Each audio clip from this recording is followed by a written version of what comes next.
Hello, আবারও চলে আসলাম তোমাদের কাছে একটা ছোট্ট মিনি ব্লগ নিয়ে। আমার গালগুলোর অবস্থা দেখো, পুরো টমেটোর মতো লাল হয়ে গেছে, কারণ হচ্ছে আমি আইস রাবটা করছি। সেই জন্য এটা আমি প্রত্যেক দিন না হলেও একদিন পর পর চেষ্টা করি, বা উইকে 3 দিন তো আমি করি, যদি খুবও কাজের প্রেশার থাকে। যাই হোক, যেটা দেখানোর জন্য এখন এই ব্লগটা স্টার্ট করছি। এখন কটা বাজে জানো? এখন বাজে হচ্ছে 11:15। আর আজকে হচ্ছে 30 তারিখ, মান্থ এন্ড। কালকে তো 31 তারিখ। তো আজকে এখন এই দেখো একজনের অবস্থা, এই ঘরে অফিস করছে। সকাল 9টা থেকে শুরু করেছে, এখন রাত্রে 12:30 1টা অবধি তো চলবে। এই যে অফিস করছে, পাটা দেখা যাচ্ছে। দীপ, পাটা নামা, দেখো কিরে এদিক ফের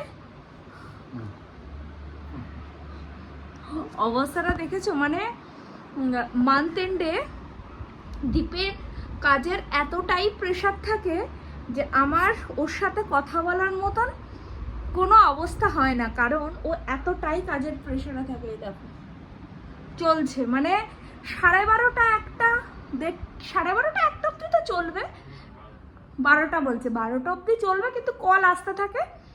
আর কালকে মোটামুটি চলবে 1:30 2টো অব্দি, 1:30 অব্দি তো চলবে আশা করা যাচ্ছে। কালকেও বলছে 12টা, কিন্তু কল তো আসে না তোর। তো মান্থ এন্ডে এই অবস্থা হয়, মানে এতটাই ব্যস্ত থাকে বেচারা, মানে কি বলবো। কাজন ওই ঘরটায় বসে আছে, এখন আর বেরোবে না। একটু খাবো, মানে যখন খাবারটা বানাবো, এখনই বানাবো। তো আমি এখন একটু স্নান করতে যাব। আমারও আজকে না ছুটি পড়েছে, মান্থ এন্ডে ছুটি পড়লে একদম ভালো লাগে না। যাই হোক, তো চলো আমি এবার যাই, স্নান টান করে আসি, তারপর আবার ডিনারে দেখি কি বানানো যায় আজকে। এখন কটা বাজে জানো? এখন বাজে হচ্ছে 12:40। 12:40 বাজে, আমি জাস্ট স্নান করে আসলাম। আর এদিকে দেখো দীপ আম কাটছে, আম খাবো বলে। এই যে ওকে বলেছি তুই আমটা কাট, আমরা রাত্রেবেলা ইউজুয়ালি খাওয়া দাওয়ার পরেই আম খাই। সারাদিনে এমনিতেও আম খেলে ঘুম পায়, যার জন্য আমটা অ্যাভয়েড করি, রাত্রেবেলায় খাই। যাই হোক, সবে স্নানটা করে আসলাম, এখন 12:40 বাজে। তো এখন একটু স্কিন কেয়ার করবো, আর একটু আম খাবো, আর কয়েকটা জিনিস একটু অর্ডার করতে হবে, কারণ বাড়িতে বললাম না মা বাবারা আসছে, তো সেই জন্য কয়েকটা জিনিস একটু অর্ডার করছি। ভাবছি বাবা মারা আসার আগেই করি। একটু ঘরটা একটু, ওই যে বললাম, একটু সাজানো গোছানো হলে কার না ভালো লাগে বলো? সাজানো গোছানো জিনিস দেখতেও ভালো লাগে, আবার সাজাতেও ভালো লাগে। আমার তো দুটোই ভালো লাগে। যদিও সাজাতে ভালো না লাগলো, আমার মানে ঘরে ঢুকে এন্ট্রি নেওয়ার পরে যে ঘরটা সুন্দর করে সাজানো থাকবে, সেটা খুবই ভালো লাগে। যাই হোক, তো হঠাৎ করেই আমরা ডিসাইড করলাম যে কয়েকটা জিনিস কিনে নেওয়া দরকার, সেই জন্যই কিনতে গেছিলাম। এখনও পর্যন্ত সেগুলো ঠিকঠাক করে আসেনি।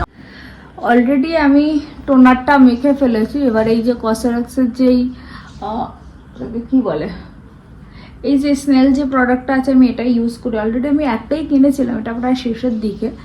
তো এটার এখন আমি রিভিউ ইচ্ছা করে দিচ্ছি না, তার একটাই কারণ, সেটা হচ্ছে আমি চাই পুরো একটা বটল শেষ করার পরে এটার কি, মানে এটা মেখে আমার কতটা, মানে আমি যে স্কিন কেয়ারগুলো করেছি সেটা কতটা ভালো হয়েছে, সেটা আমি তোমাদের কাছে শেয়ার করব।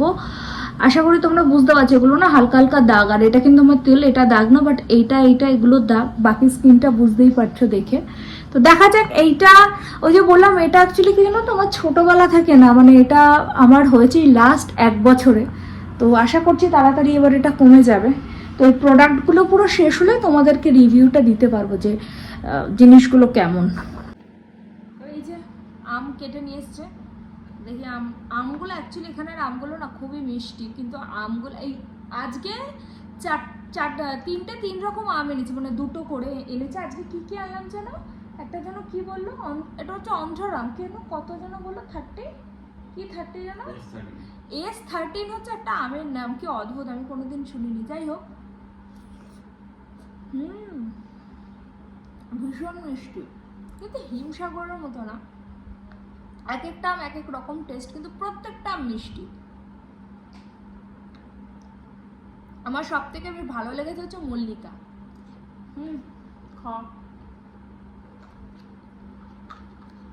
ঠান্ডা রে বাবা, প্রচন্ড ঠান্ডা। আর আমার মুখে সিরামটা শেষ হয়ে যাওয়ার জন্য আমি এই সিরামটা আরেকটা নতুন ইউজ করছি। তো এই সিরামটার রিভিউ খুব ভালো, তো ওই জন্য এগুলো একটুখানি দেরি করে না তোমাদের সাথে শেয়ার করবো যে কোনটা কি অ্যাকচুয়ালি কোনটা কতটা কি ভালো এটা আমি আগে নিজে ইউজ করে নিই, নিজে ইউজ না করলে না এভাবে বলা যায় না। তো সেই জন্য আর কি। যদি বলো যে এফেক্ট, হ্যাঁ এফেক্ট হয়েছে, সেটা তোমরা হয়তো আমার স্কিনটা দেখলে, তবে স্কিনের টেক্সচারটা আমার পুরো চেঞ্জ হয়ে গেছে। মানে ব্যাঙ্গালোরে আসার পর আমার স্কিনটা এতটাই খারাপ হয়ে গেছিলো, শুনলে মানে একটু কেমন লাগলো, বাট এটা ফ্যাক্ট। ব্যাঙ্গালোরে যখন আমি প্রথম এসেছিলাম 2022-এর মে মাসে আমি এসেছিলাম ব্যাঙ্গালোরে বিয়ের পরে। আমার জানুয়ারিতে বিয়ে হয়েছে, আমি এপ্রিল মের দিকে এসেছিলাম। আমার মানে স্কিন বলো হেয়ার বলো ভীষণভাবে কেমন একটা বাজে হয়ে গেছিলো। ওই মানে স্কিনটা শ্যুট করবে, স্কিনের পুরো টেক্সচারটা চেঞ্জ হয়ে গেছিলো না, মানে খুব বাজে হয়ে গেছিলো। তো ডাক্তার দেখিয়ে স্কিনের যত্ন নিয়ে, তাও তো প্রপার যত্ন এখন নিতে পারি না, মানে নিই না, ইচ্ছা করে না। কিন্তু এখন অনেকটা বেটার, অনেকটাই বেটার বলবো। তবে এটাকে কন্টিনিউ করতে হবে। তুমি যদি কন্টিনিউ করো তাহলে অবভিয়াসলি স্কিনটা ভালো হবেই, কিন্তু সেটা সময় তো, এই সময় থাকলে আর ভালো লাগে না।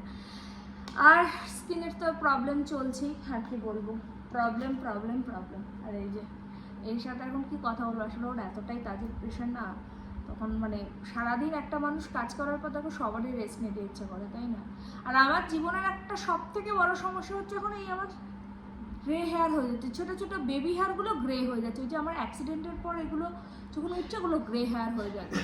তো ডাক্তারকে এটা কালার করতে হবে, এটা কিছু করেন, এটা না জেনেটিক। আমার মারও অনেক আগে, মানে আমার মারও এরকম এই বয়স থেকে, এরও আগের থেকে আমার মায়ের মানে চুল এরকম গ্রে হওয়া শুরু হয়েছিল, মানে পাকা চুল হওয়া শুরু হয়েছিল। তো আমারও সেই প্রবলেমটা ধরা পড়ছে, পুরো চুলে নেই, ঠিক এইটুকু জায়গা ধরে এইটুকু জায়গা থেকে ছোটো ছোটো বেবি হেয়ারে আছে। তো ওইটা আমি এখন ইচ্ছা করে কালার করছি না, কারণ আমি তো এখন বেরোচ্ছি না, কিন্তু আমাকে এবার বেরোতে হবে যখন, আমাকে কালারটাও করতে হবে। তো দেখি এবার যাবো, কিন্তু পার্লারে গিয়ে কোনো লাভ নেই, আমাকে বাড়িতেই করতে হবে। যাই হোক, চলো আমি ওইদিকে, তো আমি এখন একটু আমটা খাই, একটু গল্প করে, সারাদিন কথা বলার সময় পাইনি। আর কয়েকটা জিনিস অর্ডার দেবো, একটু সিনেমা টিনেমা দেখবো কিনা, কারণ কালকে আমাকে একটু অফিসে যেতে হবে। তো এইটুকুই আর কি। তো আজকের মতন চলো টাটা। এই শর্ট ভিডিওগুলো এবার ভেবেছি আমি রেগুলারের ভিডিও যেরকম করছি প্লাস ছোটো ছোটো শর্ট ভিডিও করবো, আগেও যেটা বলেছি। তো চলো টাটা, গুড নাইট, সবাই খুব ভালো থেকো, সুস্থ থেকো।